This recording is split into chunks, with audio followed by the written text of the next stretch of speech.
Muchísimas gracias por la presentación. Muchas gracias al equipo de Renta 4 por la oportunidad de conversar acá con ustedes. Yo he traído una presentación de unas 280 diapositivas de macroeconomía. Así que va a estar súper divertido. Voy a tratar de hacerlo esto lo más... mira, no prometo que sea divertido, pero por lo menos lo menos aburrido posible. ¿Ya? Ese es el objetivo. Ya ustedes me dirán al final si lo logro o no lo logro. Y voy a tratar de, además, voy a tratar de ceñirme al tiempo para dejar algunos espacios de preguntas, comentarios que puedan tener al final, que posiblemente debe ser la parte más divertida. Entonces voy a tratar de mantenerme en el tiempo. La idea es conversar un poco de qué pasó en el 23 y yendo del 24 al 25, sacar un poco la bola de cristal y ver qué cosas podemos esperar para el año que estamos hoy día y quizá algo del siguiente. Sobre todo, obviamente, en economía, pensando en economía nacional. Lo primero es entender que nos equivocamos muchísimo en el 23. O sea, los economistas, a ver, creo que los únicos que proyectan peor que los economistas son los meteorólogos. Fuera de los meteorólogos, proyectando somos pésimos. Eso es un reconocimiento, un mea culpa, y acá solamente para ilustrar, esto debería matizar lo que viene después, ¿no? O sea, yo les voy a hacer un montón de proyecciones, pero quiero poner el parche de entrada de fíjense cómo nos equivocamos el año pasado. Estas eran las proyecciones de los agentes de mercado. Fíjense en la encuesta, esto es de octubre del 22, ¿ok? Octubre del 22. Y en el de octubre del 22, en el Banco Central preguntamos: oye, ¿cuánto crees que va a crecer la economía en el 23? ¿Ya? El próximo año, ¿cuánto crees que va a crecer la economía? Entonces, para el 23, las expectativas de crecimiento de los analistas económicos y del sistema financiero, estos son los que siguen más de cerca la economía. Hay que ver, empresas no financieras no las suelen seguir al día a día. Entonces, prestémosle más atención a estas dos. Analistas económicos y sistema financiero, ambas, al 31 de octubre del 22, pensaban que en el 23 íbamos a crecer 2.3%. Como sabemos, el 23 efectivamente, ¿no?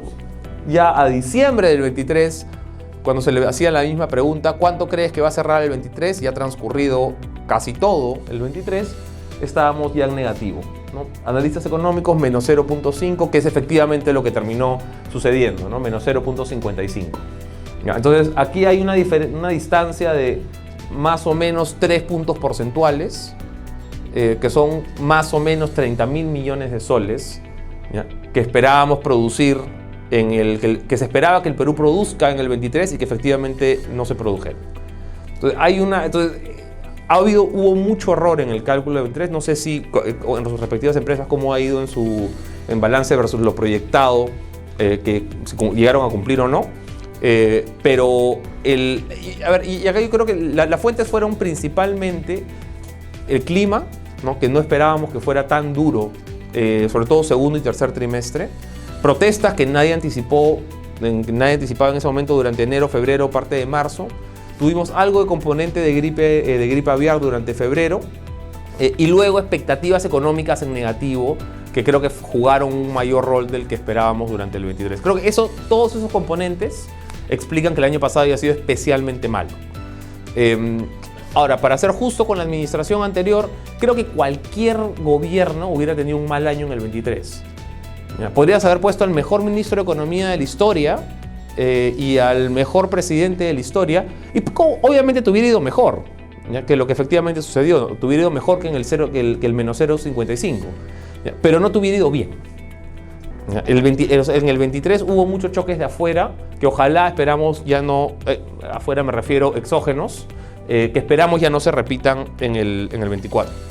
Entonces, ¿qué cosa se espera? Esta ya es la encuesta más reciente. Hoy día o mañana debería salir la más actual, pero de lo que está publicado hasta hoy, esta es la encuesta de fines de enero, ¿ya? Que es lo más reciente que hay público. Para fines de enero, o sea, ya estás hablando hace unas 6 semanas, 5 semanas, el consenso de mercado era que la economía crecía más o menos entre 2 y 2,5 para este año, ¿no? Las noticias económicas de enero salieron un poco mejor de lo que se esperaba. ¿Ya? Enero salió un poquito más fuerte, con lo cual la revisión de las últimas semanas se ha ido un poquito al alza. O sea, de repente ya está más cercana para el 24, el consenso de mercado está más cercano al 2,5. ¿Ya? 2,5, incluso tienes algunos bancos que están hablando de 2,7, ¿no? La última actualización del Banco Central era de 3%. Entonces ya estás en un rubro de, vamos a decir, entre 2,5 y 3% de expectativa de crecimiento para el 24. Y para el 25, que esto ya es bola de cristal absoluta, ¿no? En el Perú pues 2 meses son como 2 años. Pero para el 25, dentro de lo que se puede más o menos proyectar, estás hablando de un 2,5, 2,7, 2,8. Entonces te estás acercando más o menos a esta velocidad de manera constante, si se dan cuenta, ¿no? O sea, el 22, recuerden, el crecimiento fue 2,7. ¿Ya? Para este año se espera que el crecimiento sea más o menos 2,7. Para el próximo año la expectativa de crecimiento sea más o menos 2,7. ¿Ya? Entonces, esta es la velocidad a la que nos estamos llegando a acostumbrar. ¿Qué significa un 2,7? ¿Ya? Un 2,7 es insuficiente para un país como el Perú para generar más riqueza, para ensanchar clase media, para reducir pobreza. Es insuficiente. 2,7 no llegas. Ahora, 2,7 también significa que los negocios que ya están consolidados, que ya tienen un modelo de negocio probado, ¿no? Que ya tienen su cartera de clientes, que ya tienen algo de acceso a capital, que ya tienen capital humano, pueden seguir avanzando. Ya, fíjense, ¿eh? Entonces tienes una parte que a nivel país es insuficiente, a nivel país no llegas. Pero a nivel de negocios individuales, un 2, 3, 4% te permite, de la economía en general, del ensanchamiento de la economía general, te permite seguir generando ingresos si es que haces las cosas bien. No son los tiempos boyantes del 6-7%, donde me decían algunos empresarios, oye, tú tirabas una semilla y donde sea que caía igual crecía el árbol. ¿Ya? Ahí no había que chambearlo casi. ¿Ya? No es eso, ¿ya? Pero sí te permite todavía encontrar espacios de mercado donde hay suficiente movimiento económico para generar rentabilidad. Entonces ese es el matiz del 2,7 de donde nos estamos acercando. Inflación, ya las expectativas están dentro del rango meta. Como sabemos, febrero, vamos a ver un poquito más adelante inflación, pero como sabemos, febrero no salió especialmente bien, volvió a subir después de mucho tiempo de bajada, subió un poquitito, pero ya estamos muy cerca del rango meta, las expectativas están dentro del rango meta, lo más probable es que para marzo estés ya dentro del rango meta. Entonces esto ya no debería ser tanto una preocupación como sí lo fue durante años anteriores, ¿no? Sobre todo el antepasado, y las expectativas nos los ponen ahí. Ahora, durante 23, vamos a pasar esta rápido, quizá más interesante es enfocarnos en esta, es cuáles fueron los componentes de la caída del producto durante el año pasado. Y en realidad todo estuvo en rojo menos minería, para hacerlo corto ya. O sea, minería fue lo único que nos paró más o menos la olla. Sin minería te aportó casi un punto porcentual en positivo, con lo cual, dicho de otra manera, si no hubiese habido minería el año pasado, si no hubiera habido aporte de la minería, si no hubiera habido aporte de crecimiento de la minería, es decir, si la minería hubiera producido igual en el 23 que en el 22, habrías tenido una caída de más o menos 1,5 puntos del producto, en vez de medio punto. O sea, habría sido menos 1,5 negativo, ¿no? La caída del año pasado, si es que la minería no hubiera producido más que lo que produjo en el 22. ¿Qué es esto de aquí? Todo el resto de sectores en rojo. ¿Y esto es cuánto contribuyó cada uno? Servicios es la mitad del producto. Entonces, si servicios cae, ¿ya? Aunque sea un poco, te jala el producto inmensamente. ¿Ya? Servicios es 50% del PBI. Manufactura, construcción, otros y agro. Agro es especialmente intensivo en empleo. Entonces el problema del año pasado de empleo estuvo muy ligado, lo vamos a ver en un ratito, estuvo muy ligado a la contracción del agro. Que para este año sí esperas una mejora. Entonces, así como el año pasado tuviste una caída fuerte en empleo muy vinculada al agro, si este año hay una... Vamos a hablar un poquito más adelante de eso, pero si este año tienes una posibilidad de que tengas un fenómeno de la niña débil. Y la niña débil es mejor a condiciones neutrales. ¿ya? Es mejor para productividad de algunos cultivos en ciertas zonas. Entonces podrías tener un rebote del agro bastante adecuado que te haría voltear estos malos números que tuviste de empleo el año pasado, principalmente por agro, se dan la vuelta. ¿Ya? Ahora, esto todavía es especulativo, ¿no? Les decía, y acá estamos combinando los dos que peores proyectan, que son los economistas y los meteorólogos. ¿Ya? Entonces, con cuidado con esa proyección.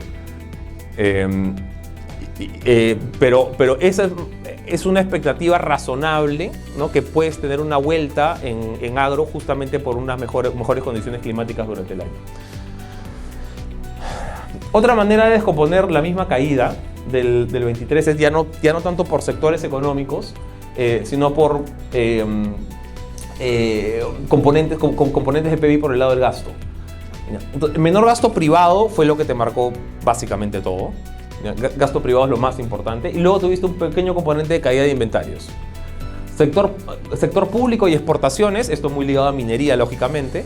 ¿Ya? Sector público y exportaciones más bien te contribuyeron hacia el positivo. Y esto, claro, la consecuencia, parte de eso, no vamos a entrar a ver déficit en esta presentación, pero parte de la consecuencia es que nos volamos la regla fiscal, ¿no? Nos gastamos más, como Estado gastamos más, y cerramos el año con un 2.8 de déficit fiscal del PBI, cuando en teoría no debería haber pasado el 2.4. Entonces el lado negativo. El lado positivo, si quieres, tuviste este impulso extra. Comparado con la región, nos fue, sí, uno diría pues especialmente mal, ¿no? México y Brasil por encima del promedio, de 2,5, ¿no? Colombia ya bastante. Colombia, Chile y Perú, en realidad todos más o menos dentro del mismo rango. Colombia más 0,6, Chile menos 0,2, Perú menos 0.55, menos 0,6 redondeado. Argentina sí con un... Bueno, Argentina, no sé si argentino es acá que ofenda, pero... No, disculpa. No, sin comentarios. Ojalá este año le debería ir bastante mejor. A ver, a México en realidad se le apareció la Virgen. No, porque México tuvo ha tenido mucha suerte, ¿no? de esta política global, movimientos geopolíticos globales, ¿no? Que han, llámenle friendshoring, llámenle nearshoring, ¿no? De tener más inversión hacia México como consecuencia de las relaciones deterioradas que ha habido entre Estados Unidos y China. Entonces ha habido mucha suerte. Ha habido mucha suerte en México, que explica que no solamente en productos, sino si uno ve salarios, si uno ve muchísimas variables, ¿no? Aquí México destaca como un país que ha sido especialmente sólido el año pasado y antepasado. Perú venía de crecer, para ponerlo en contexto lo malo que es esto, ¿ya? Desde el 2004 hasta el 2000, excluyendo la pandemia, desde el 2004 hasta el 2021, bueno, fuera de la pandemia, el Perú creció más que el promedio de América Latina. ¿Ya? Todos los años el Perú crecía más que el promedio. ¿Ya? Si América Latina crecía 1, Perú crecía 2. ¿No? Si América Latina crecía 3, Perú crecía 5. ¿Ya? Y eso se rompió en el 22 y se rompió en el 23. Bueno, ya se había roto en el 22, no se puede romper dos veces, pero esa estadística ya no es la común. Ya nosotros veníamos de varios años de ser estrella de la región porque crecíamos más, todos los años crecíamos más. ¿Ya? Ahora eso ya no es tan cierto. ¿Ya? Y al 2.7, que parece que nos vamos acostumbrando al 2.7, eso ya no es cierto, pues. ¿Ya? Porque tú ya estás mucho más cerca del promedio regular. Y algunos años vas a estar abajo, algunos años vas a estar por arriba. Entonces esa es otra parte. ¿Qué cosa significa 2.7? También significa que ya no eres una estrella de la región, pues. ¿Ya? Que ya estás más con el pelotón del medio en términos de crecimiento. ¿Ya? Y ojo, aquí todos tienen más PIB per cápita que nosotros. ¿Ya? O sea, todos estos otros 5 países son más ricos que el Perú en promedio por persona. ¿Ya? Chile es el doble de rico que el Perú ajustado por paridad de poder de compra. O sea, lo que efectivamente puedes comprar con tus ingresos por persona, Chile es el doble. ¿Ya? Entonces, en ese sentido, esta comparación no es estrictamente justa.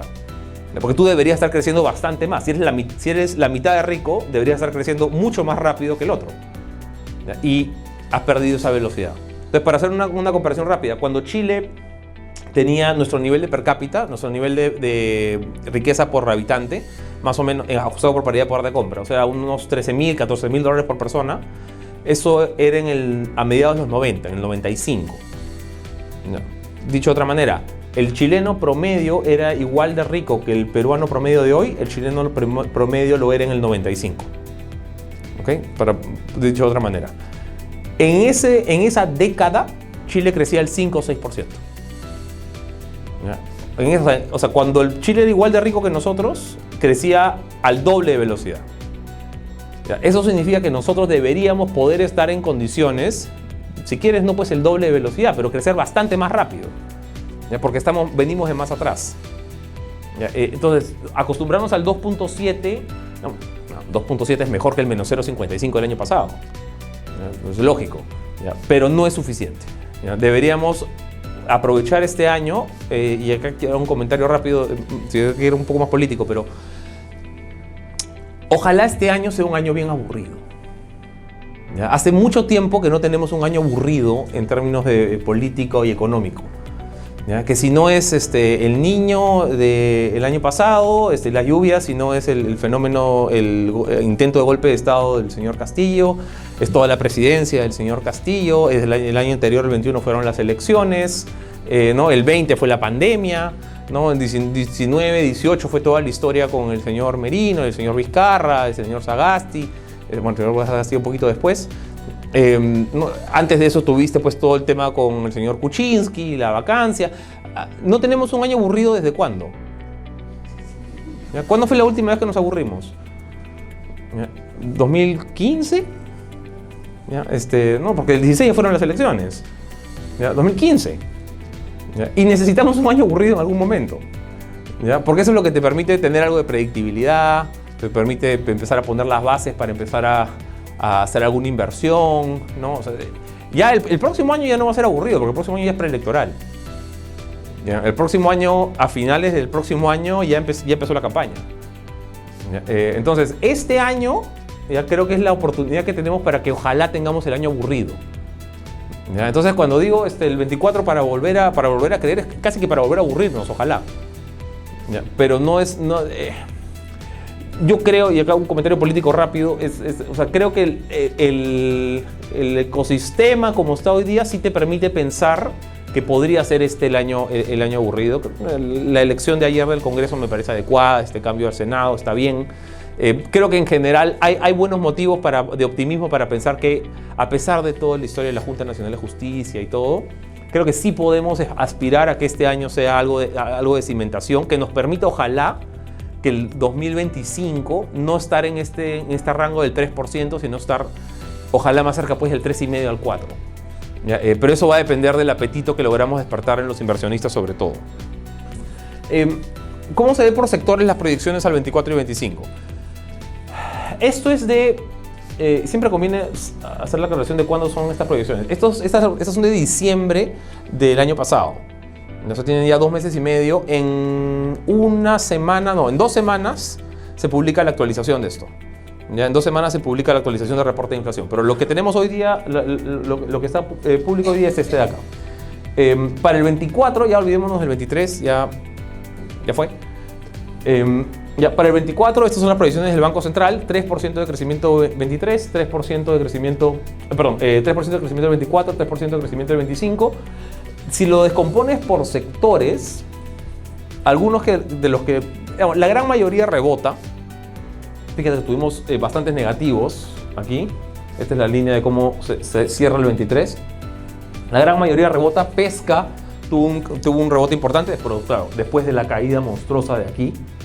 Y unos sectores para revisar, que tienen encadenamientos importantes, es el rebote de manufactura y el rebote de construcción. Manufactura al 3, construcción al un poquito más de 3, 3.2. Entonces, en general, es un año, como les digo, si ven esto de acá nada más, la parte de la no primaria, es bien aburrido. Ya estás hablando de crecimientos del 3%, entre 2, 3, 4, ¿ya? Y eso está bien, ¿ya? Ojalá, por lo menos como para empezar, ¿ya? Ok, vamos a crecimientos de nuevo, vamos a un rebote moderado, ¿ya? Que ojalá pueda acelerarse después, ¿ya? Mucho mejor esto que lo que teníamos el año pasado. Ahora, ojalá para el 25 estos números sean bastante mejores, ¿ya? Y no quedarnos en un 3% de crecimiento, sino estar viendo más un 3,5 al 4. Solo para hacer una referencia de pesos, primario, todo esto junto es como el 20% del PBI. ¿Ya? Todo esto no primario es como el 80% del PBI. ¿Ya? Esta parte es 80%, de lo cual servicios es la mitad del PBI. ¿Ya? Servicios es como 50% del PBI. Solamente para cuando ven este gráfico de compuesto así, es bueno darnos una idea de las proporciones, ¿no? ¿Qué pesa más? Entonces, por eso la caída enorme de pesca tampoco marcó tanto, porque pesca pesa menos de 1%. ¿Ya? Con encadenamientos y todo te pesará pues cerca de 1, un poquito menos. Ok, empleo. Ya hay un par de diapositivas de empleo. Lo que yo les decía es, mucho de lo que te ha marcado el mal desempeño del trabajo en el último año es la parte del agro, ¿ya? Que es esta parte verde de aquí. Entonces, excluyendo agro, no es que la cosa haya ido súper bien tampoco, ¿no? O sea, hay una caída bien clara en el sector vinculado al consumo. O sea, habría que estar loco para decir que eso está bien. ¿Ya? Esto está mal, esto va para abajo, debería ir para arriba. ¿Ya? Pero en el último, sobre todo la última parte del año pasado, lo que más ha marcado esta caída es el deterioro en agro, que es lo que esperamos se pueda revertir en el 24 con mejores condiciones climáticas. Ahora, eso también hay un matiz aquí, ¿ya? Esto es empleo formal privado. Eso básicamente, esto es planilla, ¿ya? ¿Cuántos trabajadores hay en planilla? En planilla total son como 5.6 millones. De los cerca de 18 millones de la PEA, 5.6 son planilla pública-privada, ¿ya? De los cuales más o menos 1,5 millones son planilla pública. ¿Ya? Entonces estás hablando de unos 4 y cacho millones que son planilla del sector privado. ¿Ya? Entonces, para darnos una idea de la magnitud, ¿no? Esos 4 millones y poquitos de lo que estamos hablando aquí, es planilla privada, que ha venido cayendo, ha venido deteriorándose. Ahora, no ha llegado a estar en rojo. ¿Ya? Esto es un consuelo que suena medio tonto, ¿ya? ¿Ya? No ha llegado a estar en rojo. Pero, ¿por qué menciono esto? Porque el año pasado hubo mucha discusión de, oye, la recesión. ¿Ya? Y a mí nunca me ha gustado mucho hablar de recesión. ¿Ya? En parte porque si uno habla, a ver, si tú vas a Estados Unidos o a Europa y dices, oye, estamos en recesión, lo primero que viene a la cabeza en otro país es, uy, ¿cómo ha caído tu empleo? ¿Cuánto desempleo tienes ahora? Y dices, no, mira, en verdad el empleo ha subido. ¿Ya? Entonces, ¿de qué recesión me estás hablando? Si el empleo todavía sube menos, pero sube. ¿Ya? O sea, si tu empleo formal todavía sube, ¿qué recesión es esa? ¿Ya? Entonces, a ver, es un poquito más complicado que eso. ¿Ya? O sea, la recesión son 2 trimestres, también tiene el componente de 2 trimestres desestacionalizados en negativo, y eso lo tuviste una vez en el transición segundo o tercer trimestre, ¿verdad? ¿Ya? Pero es un matiz bien chiquito. O sea, cuando se habla de recesión, uno imagina pues este hecatombe, ¿ya? Y no ha sido eso el caso. Ha sido un muy mal año, ¿ya? Pero el término recesión tiene unas connotaciones muchísimo más dramáticas que lo que de verdad se vio en el 23. Ok, si uno lo ve por sectores, masa salarial, eso es simplemente un P por Q, ¿no? Cuánto se está pagando en cada sector versus cuánto multiplicado por la cantidad de trabajadores. Ves acá un deterioro fuerte.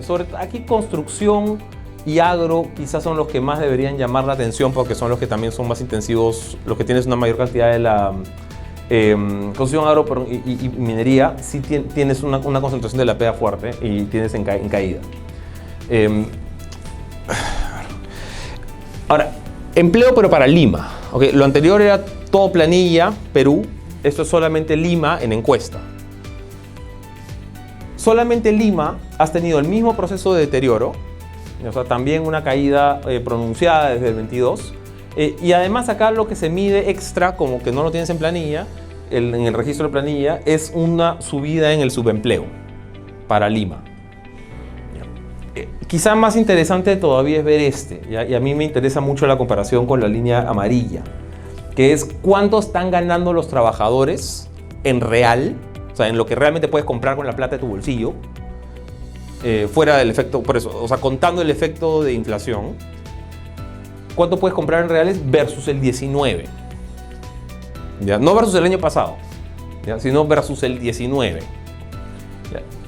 Y esta cifra sí es problemática, pues. ¿Ya? Porque ya no, o sea, me estoy comparando con, o sea, ya la pandemia pues es la prehistoria en términos económicos. O sea, compararte con el 19 es un montón de tiempo. ¿Ya? Y todavía, hasta fines del año pasado, todavía estabas un 10%, 11% por abajo en Lima, ¿ya? En capacidad adquisitiva de las familias. Es un montón. Ya, o sea, piensen ustedes mismos en sus propios presupuestos familiares y yo les digo, oye, acuérdate lo que ganabas en el 19, ya, a eso réstale el 10% y a esa es la plata que tienes hoy día. Es una situación difícil. No solamente es un tema además económico, es un tema también que tiene arista social, que tiene arista política, ¿no? Si estás ganando menos plata que hace en real, y 10% no es poco, menos plata que hace 4 años, 5 años. En anual la cifra se ve más bonita. ¿Ya? En anual sí, efectivamente hay una mejora en real, está bien. ¿Ya? En parte componente de la inflación ha venido controlándose.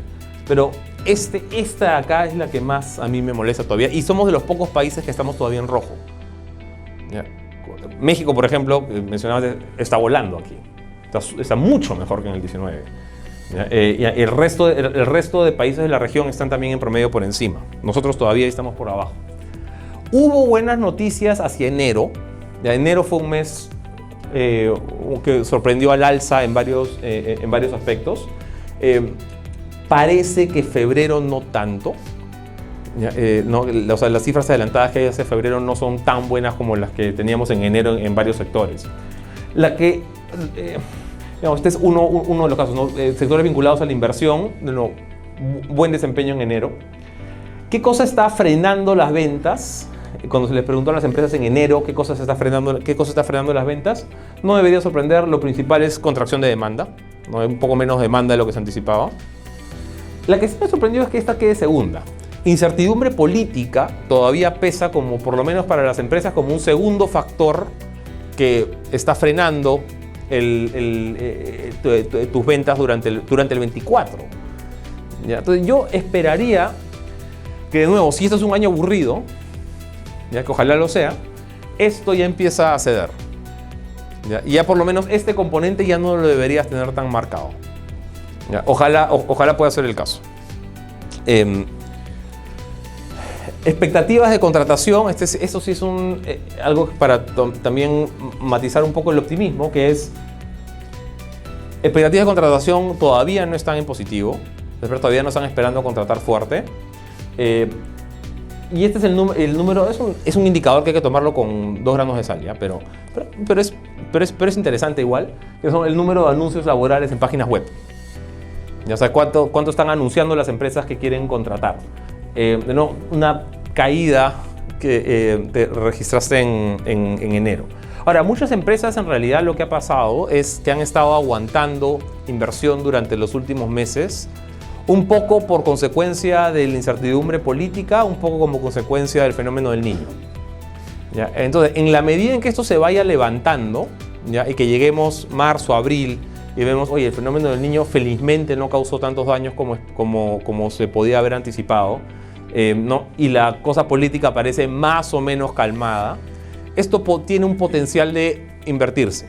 ¿Ya? Y de hecho ya las encuestas de expectativas, con un fenómeno del Niño menos fuerte del que se anticipaba, ¿ya? Incluso a niveles a comparación con otros fenómenos del Niño en épocas anteriores, parece que ya empieza a darse la vuelta poquito a poco las expectativas. ¿Ya? Entonces, en los siguientes días debe salir los resultados de la siguiente encuesta de finales de febrero, pero por lo menos lo que leías hasta finales del año pasado es que ahí tienes un hipito como para volver a decir, oye, Ok, fenómeno del Niño no fue tan grave. Ojalá, cruzamos los dedos, no podemos cantar victoria. Pero parece que no fue tan grave. El año podría estar empezando con buenas noticias también. La primera buena noticia del año fue que ya la inflación está casi en rango meta. Esa fue la primera buena noticia del año. La segunda es que el fenómeno del Niño parece que no va a ser tan fuerte. Y entonces ya la mayoría de agencias de bancos, de analistas, por primera vez en tiempo, han corregido su proyección del PBI hacia arriba. Si se acuerdan, el año pasado siempre se corregía hacia abajo. ¿Ya? Decíamos que íbamos a crecer 3, no, de ahí 2,5, al pasado un mes, ya no crecemos 2,5, vamos a crecer 2, ¿no? Y de ahí íbamos ajustando para abajo siempre. Y nos fastidiaban, ¿no? Decía, oye, pero si tú ya sabes que vas a ajustar para abajo, pues ajusta todo de frente. ¿Ya? Entonces, ahora no, ahora estamos al proceso inverso. Ahora parece que por primera vez estamos corrigiendo para arriba. Ya no es 2,5, ya es 2,7. ¿Ya? Un poco por esto, un poco por esto. Inflación, les decía, esto lo voy a pasar muy rápido, tuvo un pequeño incremento, sobre todo por la parte subyacente durante febrero. Hay buenas posibilidades de regresar al rango meta, ojalá en este mes, después de muchísimo tiempo de estar fuera del rango meta. Tipo de cambio, esta es la de siempre, esta es que va a salir de todas maneras en las preguntas, así que me anticipo. Siempre mucho bla bla bla, pero ¿cuánto va a ser el tipo de cambio? Ya. Y la respuesta correcta siempre es, si supiera la respuesta ya sería multimillonario. ¿Ya? Nadie sabe cuál va a ser el tipo de cambio. ¿Ya? ¿Qué cosa ha venido pasando? Ya, has tenido, esto está hasta el 4 de marzo, ya hasta hace unos 3-4 días. Has tenido un periodo de depreciación, efectivamente, en parte de este año, que se corrigió más bien durante febrero. En realidad, nuestro tipo de cambio está bastante influenciado, lógicamente, por lo que está pasando afuera.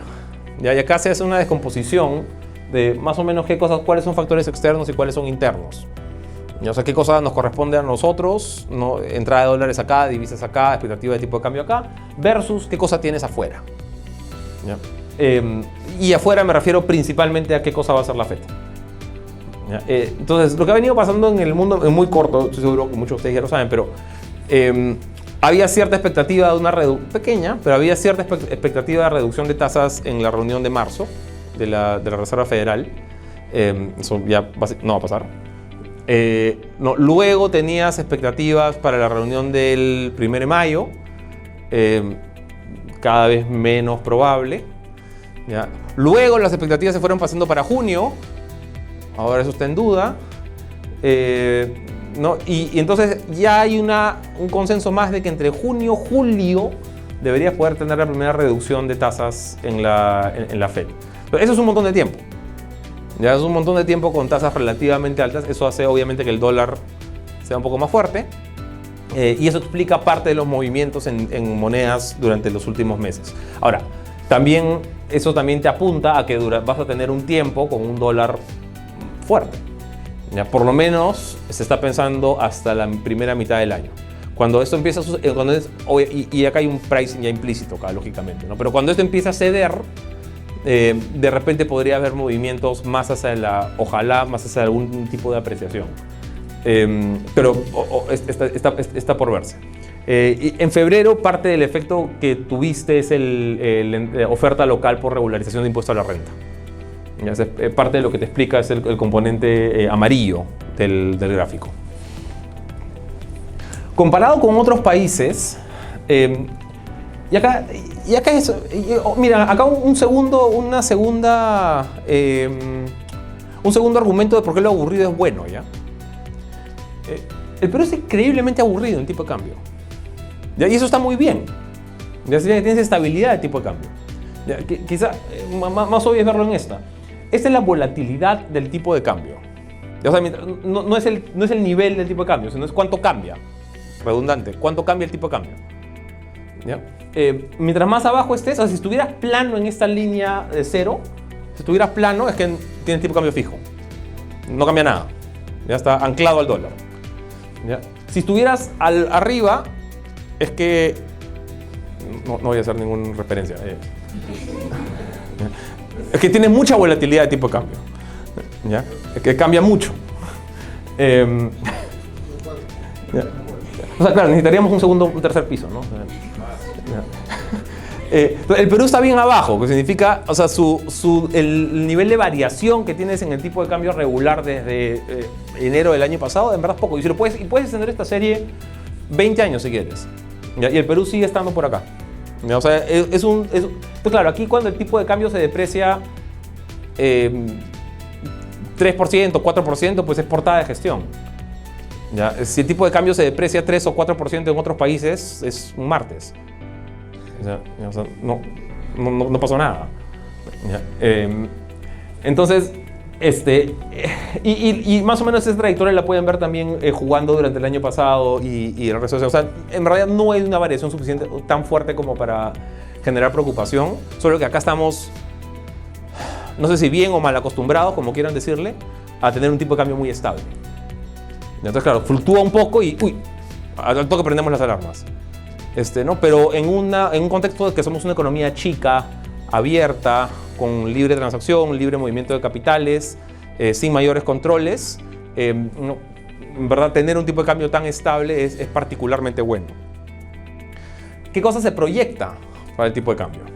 ¿Ya? Y estas son las proyecciones de mercado. ¿Ya? ¿Qué cosas están esperando los analistas? ¿Cómo están esperando los analistas que termine el tipo de cambio en los siguientes años?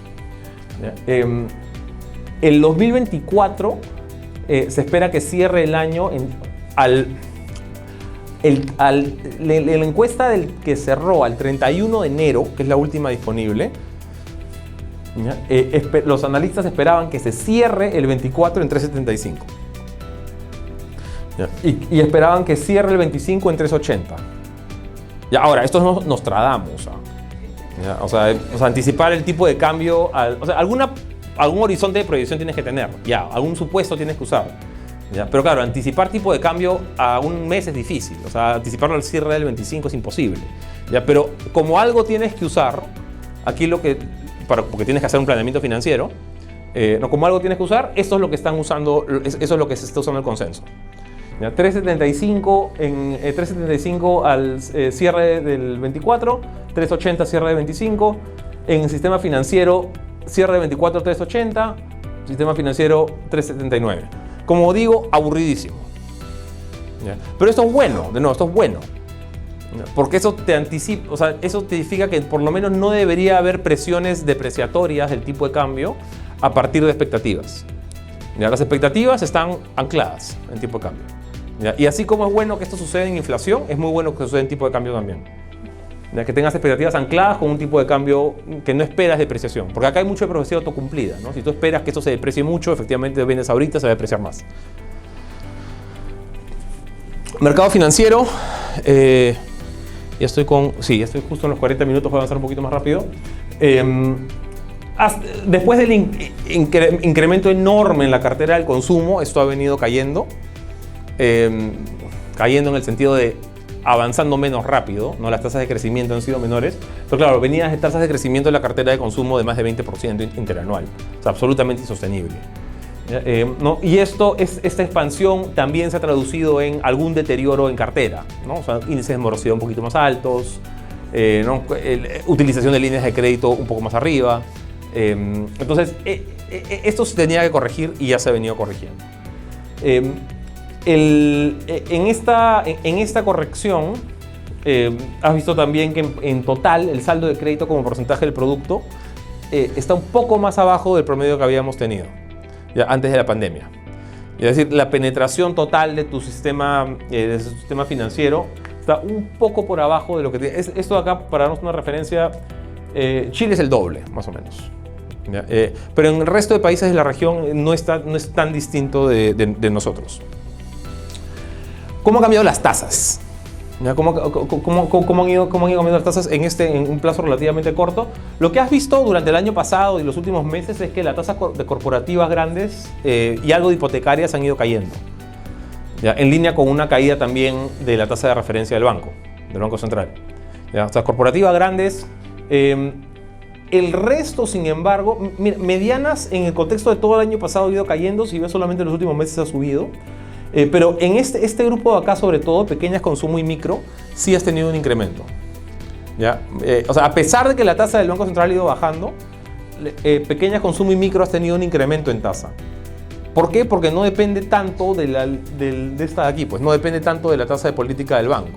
O sea, cuando estás hablando de tasas de consumo, por ejemplo, que pueden estar en promedio en 45%, ¿ya? Si el banco mueve 0.25 o 0.50, no le hace mucha diferencia, pues, ¿no? Porque donde realmente está el costo ahí no es tanto en la tasa de referencia del banco, está en el costo de financiamiento, está en el costo de operaciones y está en el riesgo de incumplimiento.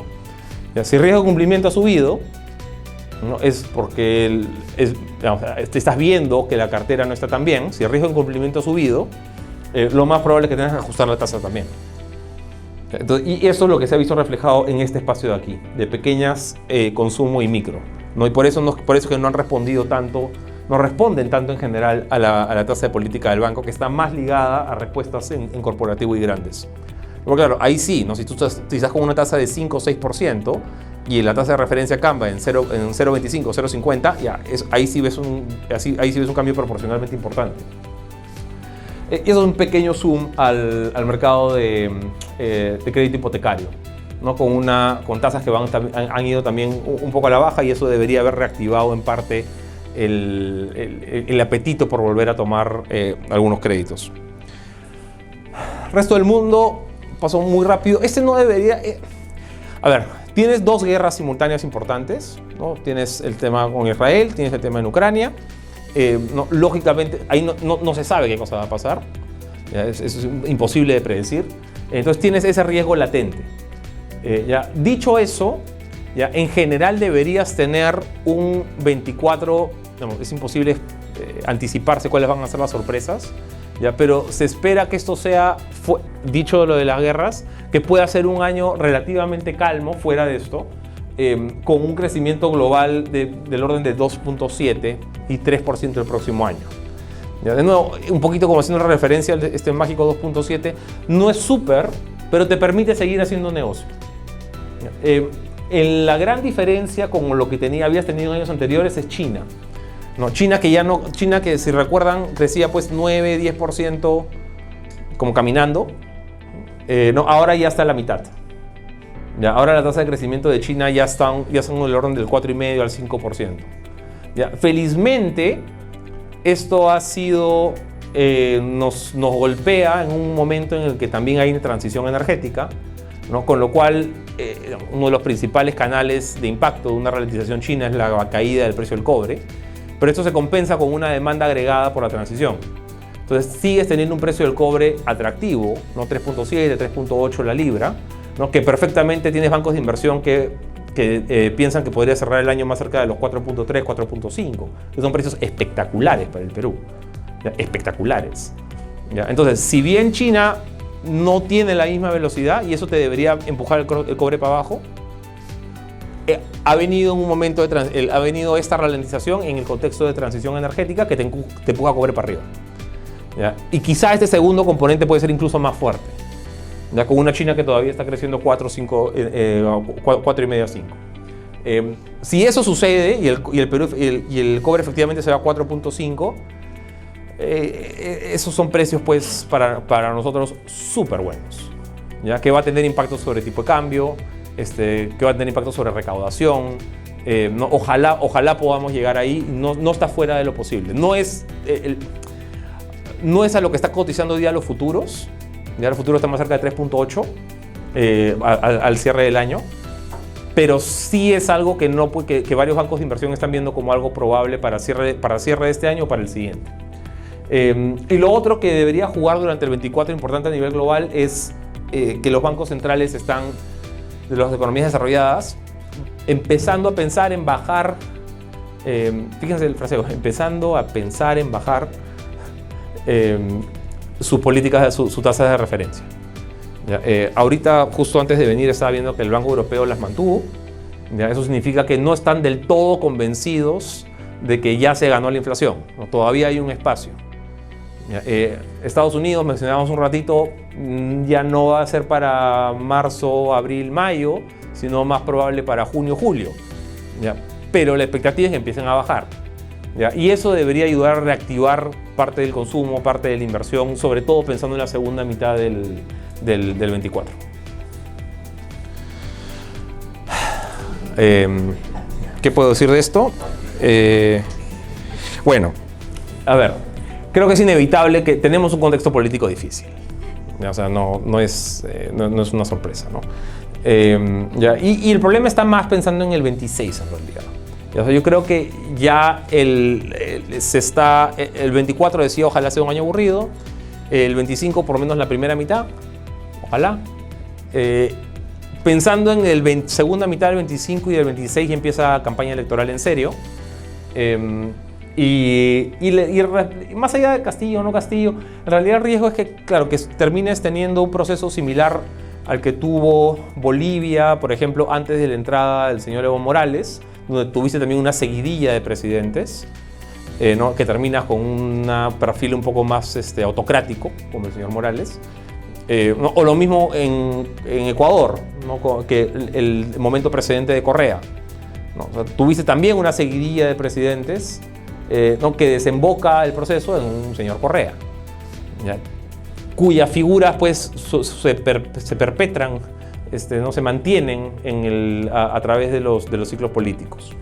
Entonces, ese creo que es un riesgo central, ¿ya? Más allá de todo lo que ha pasado en los últimos años, que no ni vale la pena comentar. Pero sí es un tema a tomar en cuenta a partir de... Y muchos de los inversionistas esto es lo que están viendo como riesgo. O sea, más que ahorita, que si Dina, que si, no, que si Petroperú, todo eso es muy importante, lo podemos conversar si quieren, ¿ya? Pero el riesgo central que están viendo muchos inversionistas es la enorme incertidumbre que tenemos al 26. Y porque aquí hay mucho de profecía autocumplida aquí. ¿A qué me refiero? A ver, como ese señor pues casi que se ganó la tinca, no, o sea, nadie esperaba, se alinearon los astros, como dicen los gringos, right place, right time, ¿no? Y en ese momento estaba encabezando las encuestas y terminó siendo electo.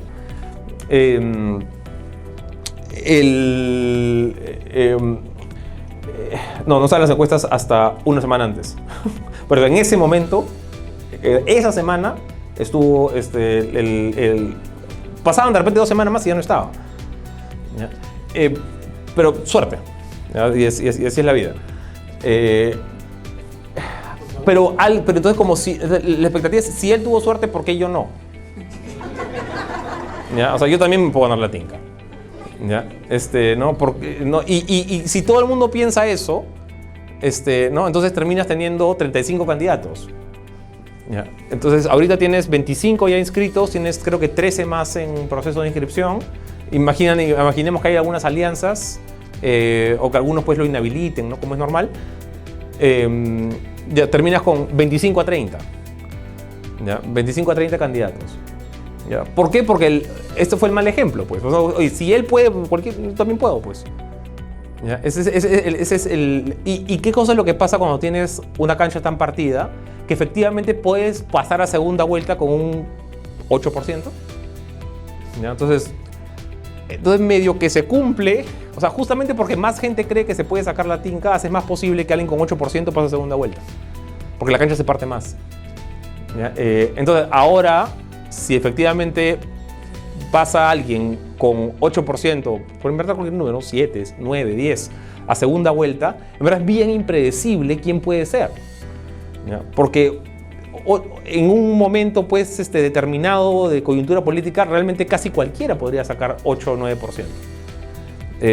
Y eso es lo que realmente asusta para el 26. ¿Ya? Ese es el tema de fondo. Ahora, un comentario acá si quieren, más optimista, y es: el Perú tiene una institucionalidad muy débil. Todos estamos de acuerdo con eso, ¿ya? Pero sí creo que hay algo que decir a favor de la institucionalidad peruana en la respuesta al señor Castillo. O sea, mal que bien, y con todos los errores, pero mal que bien, el Congreso tuvo algunos aciertos durante la presidencia del señor Castillo, ¿ya? ¿No? La Fiscalía estuvo ahí, ¿no? El Poder Judicial más o menos, ¿no? La prensa estuvo ahí, ¿Ya? O sea, este ecosistema institucional para evitar un copamiento total del Estado, que fue parte de lo que se intentó, no se pudo hacer. ¿Ya? Entonces, digamos, no estoy diciendo acá que la institucionalidad del Perú es súper buena, pero estoy diciendo que cuando realmente necesitaba que funcionen las instituciones, porque había un intento de captura serio, ¿ya? Se respondió.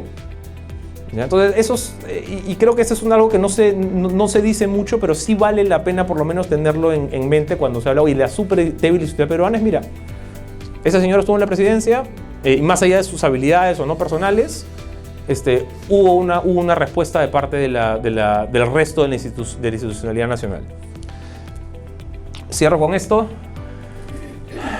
En realidad, es cancha partida, nadie sabe. Ya, esto es de finales del año pasado, diciembre creo del año pasado.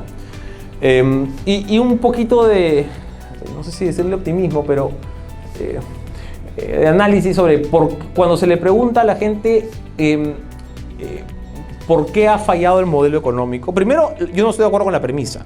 ¿Ya? Yo no creo que haya fallado el modelo. ¿Ya? Yo no estoy de acuerdo con eso. ¿Ya? Pero digamos, cuando alguien dice, oye, el modelo económico ha fallado, si fuese el caso, ¿quiénes serían los responsables? 75% dicen los políticos. ¿Ya? Y el 20% dicen empresarios. ¿Ya? Entonces, esto, digamos, es parte de lo que quizá te podría pintar un poco la cancha hacia el 26. ¿No? Y acá un poco el ejemplo de lo que ha sido en Argentina. ¿No? O sea, ¿contra quién fue el candidato que ganó? O sea, contra lo que él decide la casta, ¿no? Contra los políticos, ¿no? Ahora, eso no necesariamente es bueno. Ya estás hablando acá casi necesariamente de un outsider. Pero te empieza a plantear más o menos en qué términos puede venir la elección del 26, ¿no? Quizá menos en contra de la clase empresarial, más en lo que es popular hoy día, más en contra de la clase del establishment político, lo cual, insisto, no es bueno, pero te da un perfil de lo que viene. Entonces, con eso, yo, como del título, yo no había prometido nada para el 26. ¿Ya? No es, la expectativa del 26 no es difícil. ¿Ya? Por lo menos este 24, ojalá podamos entrar algunas bases para tener una mejor economía durante el 25, creo que no es imposible. Y si tenemos un mejor 25, es más probable que estemos en mejores condiciones de elegir algo bueno en el 26. ¿Ya? Pero eso empieza por tratar de tener algo más o menos potable para el 24, que yo creo que sí se puede. Ojalá un año para volver a confiar, ojalá un año bien aburrido. ¿Ya? Con eso culmino, muchísimas gracias.